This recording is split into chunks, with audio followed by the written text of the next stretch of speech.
भगवान जगन्नाथ की कथा अत्यंत रहस्यमयी, आध्यात्मिक और भक्ति से परिपूर्ण है। ये कथा न केवल एक देवी देवता की पूजा तक सीमित है, बल्कि इसमें गहरे सांस्कृतिक, धार्मिक और दार्शनिक भाव समाहित है। ओडिशा के पुरी नगर में स्थित जगन्नाथ मंदिर भारत के 4 धामों में से एक है और यहाँ भगवान विष्णु के अवतार श्री कृष्ण, उनके बड़े भाई बलराम और बहन सुभद्रा की पूजा होती है। लेकिन ये मंदिर और भगवान जगन्नाथ की मूर्ति स्वयं अपने आप में एक रहस्य है, जिसकी गूंज युगों से होती आई है। कहा जाता है कि जब भगवान श्री कृष्ण ने पृथ्वी पर अपना कार्य पूर्ण कर लिया, तब वे द्वारका में लीला समाप्त कर ब्रह्मा में लीन हो गए। उनके शरीर को पांडवों ने समुद्र में प्रवाहित कर दिया। उसी समय एक अद्भुत घटना घटित हुई। समुद्र की लहरों में एक दिव्य लकड़ी का टुकड़ा तैरता हुआ पुरी के समुद्र तट पर आ पहुंचा। उस लकड़ी को देखकर राजा इंद्रद्युम्न को दिव्य संकेत मिला कि इसी लकड़ी से भगवान स्वयं अपनी मूर्ति का निर्माण कराना चाहते हैं। राजा इंद्रद्युम्न भगवान विष्णु के परम भक्त थे। उन्होंने संकल्प लिया कि वे भगवान जगन्नाथ का भव्य मंदिर बनवाएंगे और उसी दिव्य लकड़ी से भगवान की मूर्ति बनवाएंगे। लेकिन जब मूर्ति बनाने की बात आई, तो कोई भी मूर्तिकार उस लकड़ी को काट नहीं सका। तभी एक रहस्यमय वृद्ध पुरुष वहां प्रकट हुआ और उसने कहा कि वो बिना किसी हस्तक्षेप के मूर्ति बनाएगा, परंतु शर्त यह होगी कि जब तक मूर्ति निर्माण कार्य पूरा न हो, तब तक कोई उसे देखेगा नहीं। राजा ने सहमति दी। उस वृद्ध मूर्तिकार ने मंदिर में स्वयं को बंद कर लिया और भीतर से मूर्ति निर्माण का कार्य आरंभ किया। कई दिन बीत गए। पहले कुछ दिनों तक भीतर से औजारों की आवाज आती रही, पर धीरे धीरे वो आवाज भी बंद हो गई। रानी को चिंता हुई कि कहीं वृद्ध मूर्तिकार जीवित तो है ना। उन्होंने राजा से अनुरोध किया कि दरवाजा खोला जाए। राजा पहले तो मना करते रहे, क्योंकि उन्होंने वचन दिया था, लेकिन अंततः चिंता के कारण उन्होंने दरवाजा खुलवाया। जब दरवाजा खुला तो भीतर कोई नहीं था।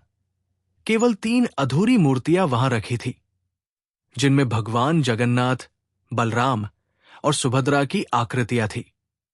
वो वृद्ध मूर्तिकार कोई और नहीं बल्कि स्वयं भगवान विश्वकर्मा थे, जो देवताओं के शिल्पकार माने जाते हैं।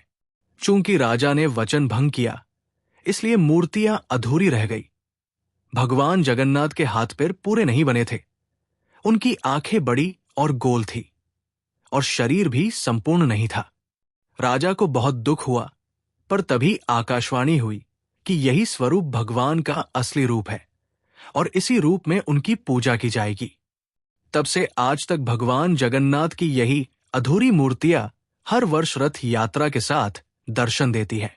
भगवान जगन्नाथ का स्वरूप अत्यंत रहस्यमय है। उनका चेहरा कृष्ण का प्रतिनिधित्व करता है, पर आंखें बड़ी और गोल है, जैसे सारा संसार देख रही हों।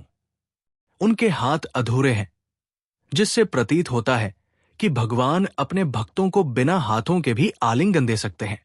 इस रूप में वे निर्गुण और सगुण दोनों ही रूपों के प्रतीक हैं। उनके साथ बलराम और सुभद्रा भी उसी रूप में विराजमान हैं। पुरी की रथ यात्रा इस कथा का अत्यंत महत्वपूर्ण हिस्सा है। वर्ष में एक बार आषाढ़ माह में तीनों देवता भगवान जगन्नाथ, बलराम और सुभद्रा अपने रथों में सवार होकर गुंडीचा मंदिर की ओर जाते हैं, जो उनकी मौसी का घर माना जाता है। इस यात्रा के दौरान लाखों श्रद्धालु शामिल होते हैं और भगवान को खींचकर रथ पर ले जाते हैं।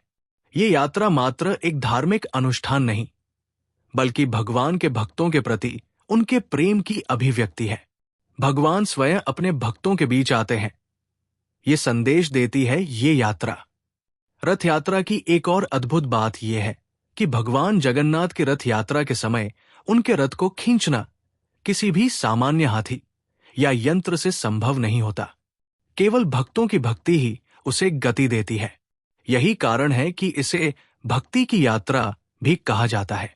रथ का निर्माण भी विशेष प्रकार की लकड़ियों से होता है, जो नीलगिरी के जंगलों से विशेष पूजा के साथ लाई जाती है।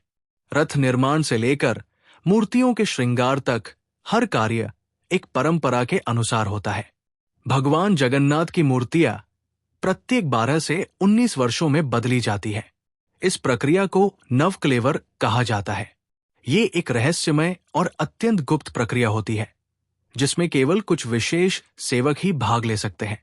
इस प्रक्रिया में पुरानी मूर्तियों को विधि पूर्वक दफनाया जाता है और नई मूर्तियां बनाई जाती है, परंतु उनमें ब्रह्मा तत्व को स्थानांतरित किया जाता है। ये ब्रह्मा तत्व ही भगवान की चेतना है। इसे देखना या स्पर्श करना वर्जित होता है, क्योंकि ये अत्यंत दिव्य और अदृश्य माना गया है। भगवान जगन्नाथ की भोग प्रणाली भी अत्यंत विशेष है। यहाँ प्रतिदिन 56 प्रकार के भोग अर्पित किए जाते हैं, जिसे 56 भोग कहा जाता है। यह प्रसाद पूरे पुरी शहर में वितरित किया जाता है और लाखों भक्तों तक पहुंचता है। विशेष बात यह है कि इतने बड़े स्तर पर प्रसाद बनने के बावजूद वो कभी समाप्त नहीं होता। इसे भगवान की कृपा का चमत्कार माना जाता है। एक और रहस्य ये भी है कि जगन्नाथ मंदिर के ऊपर स्थित ध्वज कभी हवा की दिशा के अनुसार नहीं लहराता, वो सदैव विपरीत दिशा में लहराता है। इसके अलावा मंदिर के मुख्य गुंबद की छाया दोपहर के समय धरती पर नहीं गिरती, जो विज्ञान के लिए भी आज तक एक रहस्य है। इतना ही नहीं, मंदिर के रसोई घर में एक समय में सैकड़ों पकवान बनते हैं और उस पर कोई भी पक्षी या विमान नहीं उड़ता। मान्यता है कि यह भगवान का क्षेत्र है और वहां केवल दिव्यता का ही वास है। भगवान जगन्नाथ के भक्तों में संत तुलसीदास, चैतन्य महाप्रभु और संत रामानंद जैसे अनेक महान संत रहे हैं। चैतन्य महाप्रभु ने तो भगवान जगन्नाथ के चरणों में ही अपना जीवन समर्पित कर दिया था। वे दिन रात उनके नाम का संकीर्तन करते और रथ यात्रा में भाग लेते थे। ऐसा कहा जाता है कि भगवान जगन्नाथ ने उन्हें साक्षात दर्शन भी दिए थे। भगवान जगन्नाथ की कथा केवल एक मूर्ति या मंदिर की कहानी नहीं है, बल्कि ये भगवान की उस भावना का प्रतीक है जिसमें वे अपने भक्तों के साथ घुल मिल जाते हैं। उनका अधूरा रूप ये बताता है कि पूर्णता केवल रूप में नहीं, भाव में होती है। वे अपने भक्तों की भावनाओं से पूर्ण होते हैं। उनके अधूरे हाथ ये दर्शाते हैं कि वे सीमाओं में नहीं बंधे हैं। वे हर दिशा से अपने भक्तों को आशीर्वाद देते हैं। इस कथा का सार यही है कि भगवान अपने भक्तों की भक्ति से बंध जाते हैं। वे किसी भव्य रूप, सोने चांदी के श्रृंगार या मंदिर की ऊंचाई से प्रभावित नहीं होते। उन्हें चाहिए तो बस सच्ची श्रद्धा, समर्पण और प्रेम। भगवान जगन्नाथ इस दिव्य भाव का मूर्तिमान रूप है, भक्ति, करुणा और सादगी के प्रतीक। उनकी कथा हमें यही सिखाती है कि भगवान कहीं बाहर नहीं, हमारे हृदय में ही बसते हैं, जहां प्रेम और विश्वास का वास हो।